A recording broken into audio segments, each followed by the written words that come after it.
السلام عليكم ورحمة الله وبركاته. كبجمتو توردفتو تداوتو تكيا جرجرتو بقى جراتني ساكا نجيسي سنين جلاكا من نجاك أبدني فياك أبدني الحمد لله رب العالمين نجاكيا حرقي تنجرى شكري ربي بدني اسنو مالكي سجرتني سنين جلا بكا سنجرتن مرت نجين رحمن اسم بر حاجرات وقسم الله قبلوان كيا كان أمنتي برا أكام أشما أركفوني أكام جرتو فياكي سنين قما سنين جلا الحمد لله رجعني جراسين لي بكجرتين تنجيني سنبر حاجرات سنين جتا بكجرتين تخيانا تاي سنين جدا كادا تتافي قبجم تتكيا حر اللي دي بير في تنجرا مالين دي افتجتشون كسين أولمو أسوق ما يادكيات تندر بين درا سبسكرايب شير لايك وتشون دكتنا سنين جدا والرماتي نابتاتني جرتن هدو تكون أبقلتهما كريم منك سن حاسينو سنين جدا تتافي قبجم تتكيا والرماتي نافنتاني أمو akkuma gaseentanii viidiyoo kana gattuttanii daawwattanii sabiskiraabii tuqaa isiniin rabbi isinirra hajaallatu maatii naataan itti dabalamaa isiniin jecha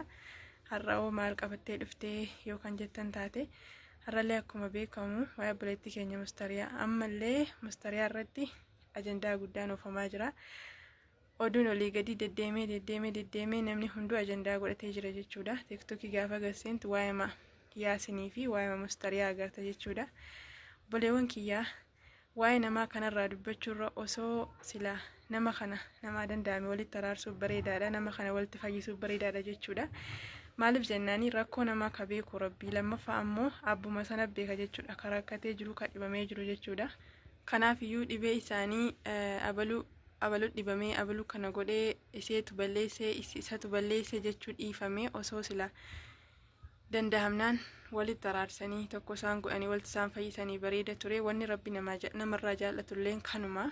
Amma garuu namni keenya waa takka argee jennaan caafii dubbii argatte jennaan sanuma qabee khalaasaan guyyaa meeqaa guyyaa 2-3 ajandaa godhatee irra haasaa jechuudha. Kana keessatti namni nama kana walitti araarsinaa waliif fayyifnaa jedhu hin argamu, irra guddaa jechuudha.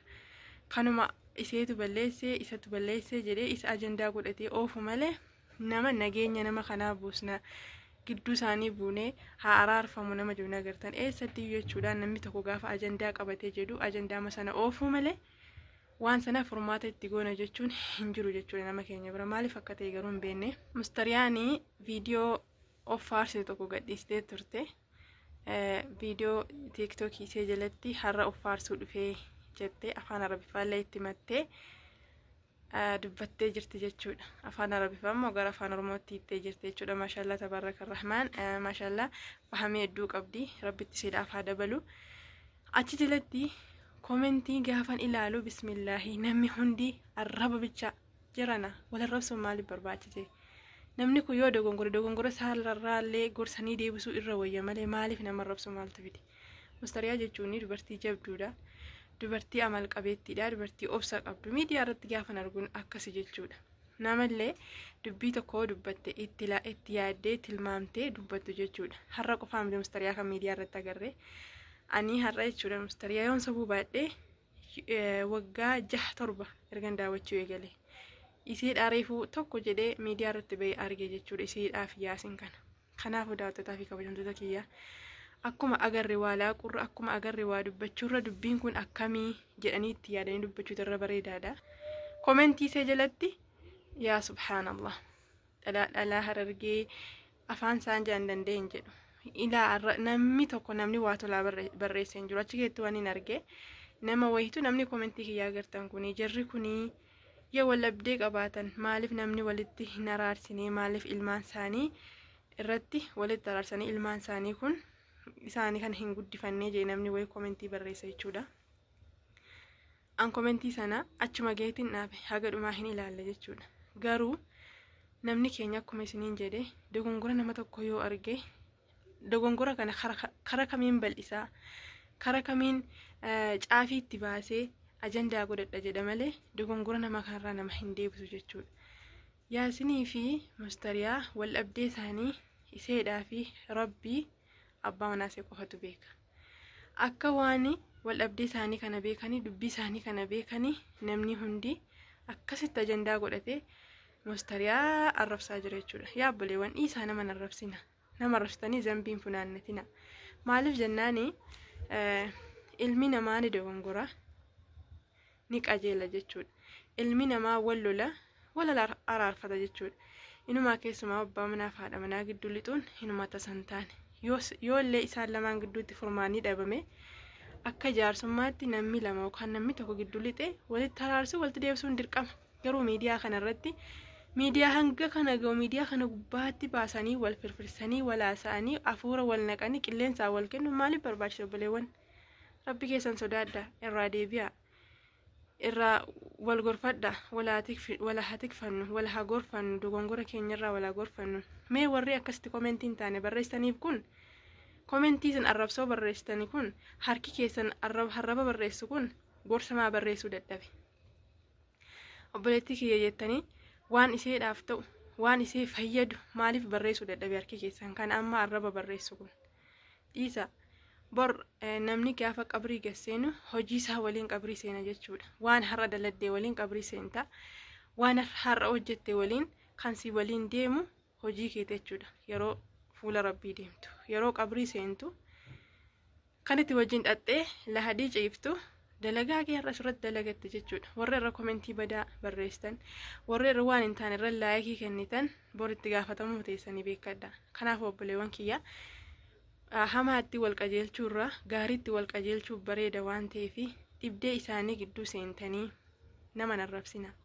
Mustariyaa illee hin arrabsina. Ani mustariyaa hin beeku jechuun harargee ta'uu see malee asi miidiyaa kana gubbaarratti argee beeku malee qaamaan hin beeku. Obboleewwan musliimaa ka arrabaan deemtan ka jechan taaneen deemtan irraa qusadha.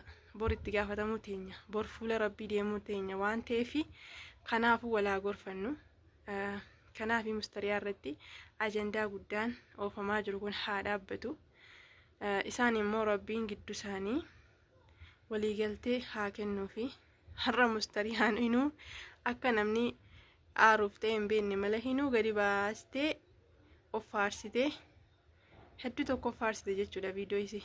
Kanaafiyyuu sana jalatti kan arrabii kennamaa ture. Gaafa isee liivii irratti haasofte ammoo akkuma isiniin jedhe viidiyoo isinii gadhiisee ture duratti akkuma isiniin jedhe mustariyaan tasgabbooftee haala bareedaadhaan abbaa manaa ishee keessummeessitee wajjin haasa'aa turte. Garuu wanni isaa aarsee liivii irraa gad darbuu sana. Isee wanni liivii irraa gad darbitee fi tarii waan haasa'amuu deemu kana haa dhiisuu keessaan fixanna jechuu yaaddeeti ta'a. Namni gaa waan yaadu isaaf Rabbi qofatu beeka.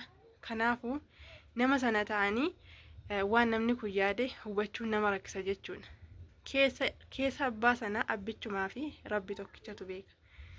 Kanaafuu kaan osoo kabajaa qabaattee abbaa manaa kee liivirraa gadi hin darbitu, kaan immoo ati dhalaa harargee maalii aan danda'een jedhu afaanicha ni beektan gaa subhaanallah.